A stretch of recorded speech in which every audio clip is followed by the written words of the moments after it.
President Trump is set to meet with NATO Secretary General Mark Rutte today. This ahead of a major announcement from the president where he's going to reveal an aggressive Ukraine weapons plan. Here's the president yesterday. I'm going to have a meeting with the Secretary General who's coming in tomorrow. But we basically are going to send them various pieces of very sophisticated military, and they're going to pay us 100% for them because they do need protection. But the European Union is paying for it. We're not paying anything for it, but we will send it. It'll be business for us, and we will send them Patriots, which they desperately need. Zelensky met with U.S. Special Envoy Keith Kellogg this morning, calling it a productive conversation that included discussions on bolstering Ukraine's air defense and the path to peace. President Trump also sharing his frustrations with Russia and whether he's going to impose sanctions on the Kremlin. Watch this. On Russia, are you going to be announcing sanctions on Russia tomorrow? We're going to see what we will see tomorrow, okay? We have the Secretary General. As you know, Europe has announced sanctions. But I am very disappointed with President Putin. You know, I thought he was somebody that meant what he said, and he'll talk so beautifully, and then he'll bomb people at night. We don't like that. Maria spoke with House Speaker Mike Johnson on Sunday Morning Futures about that potential sanctions plan. Watch.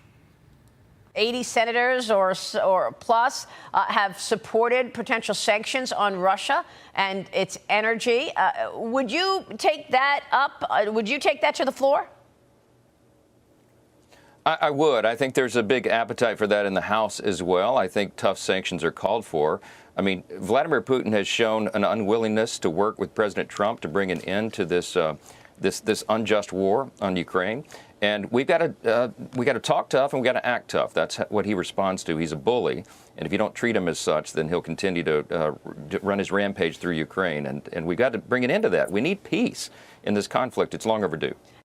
Joining me now, Heritage Foundation Vice President of National Security, former Deputy National Security Advisor to President Trump, Victoria Coates. And Victoria, I just want to put a finer point on what President Trump said.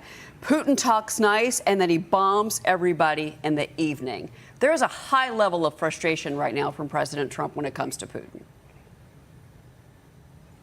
Well, good morning, Cheryl. Yes, there is, and I think rightly so. The president has been engaging with Putin since he got into office 6 months ago, giving him every opportunity to come to the table, to come to a reasonable conclusion to this horrible war. And Putin's just sort of tried to tap him along. And I think Putin's about to find out what the Iranians found out 3 weeks ago, which is that's not just going to happen infinitely. And the president meeting with the Secretary General of NATO, coming off that very successful Hague summit with our European allies pledging to make 5% of their GDP on defense. He's going to announce additional sanctions. We have broad bipartisan support in Congress for this. And he's going to send additional weaponry to Ukraine. So I think you see his plan coming together here. And, you know, there's also on the world stage, there's these ceasefire talks between Israel and Hamas that continue to drag on. Hamas rejected the latest deal. They say discussions are on the verge of collapse. An Israeli airstrike reportedly killed 6 children at a water distribution point in Gaza. That was yesterday. The Israeli military claims it was a malfunction. They were targeting a terrorist. They did say the IDF regrets any harm to uninvolved civilians. A review of that strike is happening. But demands for aid in the presence of Israeli soldiers have been two of the main sticking points in these ceasefire talks.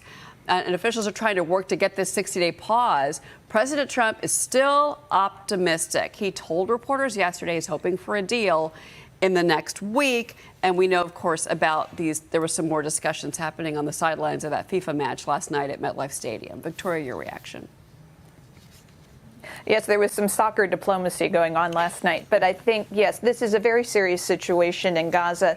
And, of course, Israel wants to wrap up this war. Everybody wants the remaining 20 living hostages to come out. But the pressure, Cheryl, has to be on Hamas. This is Hamas's war. They're the ones who started it on October 7th of 2023. They're the ones who are still holding innocents after 600-plus days hostage. And I think the message to our Qatari friends, our Egyptian friends who are interlocutors in this has to be Tell Hamas it's over. They've lost by any metric. They're the ones who are causing these civilian deaths. If they surrendered, if they gave up their weapons, this would end. Israel doesn't want to be there.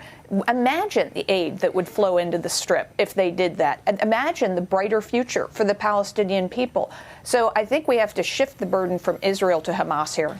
Yeah, well, and certainly the work that Israel has done has been nothing short of miraculous. Of course, that's all in part because of Benjamin Netanyahu. I want to ask you about this because when it comes to Russia and Ukraine, and I go back to that frustration that President Trump has with Putin, it's just become very apparent. And if you listen to him, Kim Jong-un is now saying in North Korea he's going to unconditionally support Russia's war.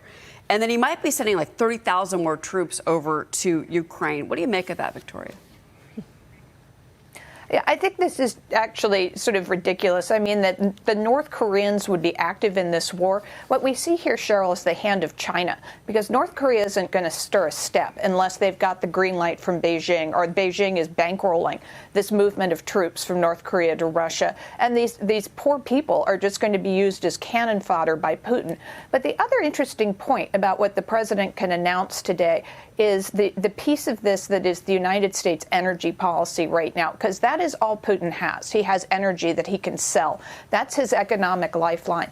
But the president is going to come to my home state of Pennsylvania tomorrow to discuss expanding our production of natural gas. We'd had an announcement last week that Germany is massively going to increase its imports of U.S. natural gas. Pennsylvania can fill some of that need, and he's going to cut off Russian exports. That is the other economic lever on top of sanctions the president can use to neutralize Putin. And I think that is perhaps the most powerful tool he has. Right. No, and by the way, I misspoke. I meant that Kim Jong-un says he's sending troops to Russia. My apologies if that did not come across clear. Obviously, you understood what I meant. Liz Peek's got a question for you. Go ahead. Good morning, Virginia. My question was also about North Korea. This love fest between Russia and North Korea is sort of interesting to me because on the other side, you have the Trump administration trying to negotiate better trade deal with China. So is it possible that in return for a little bit of loosening of the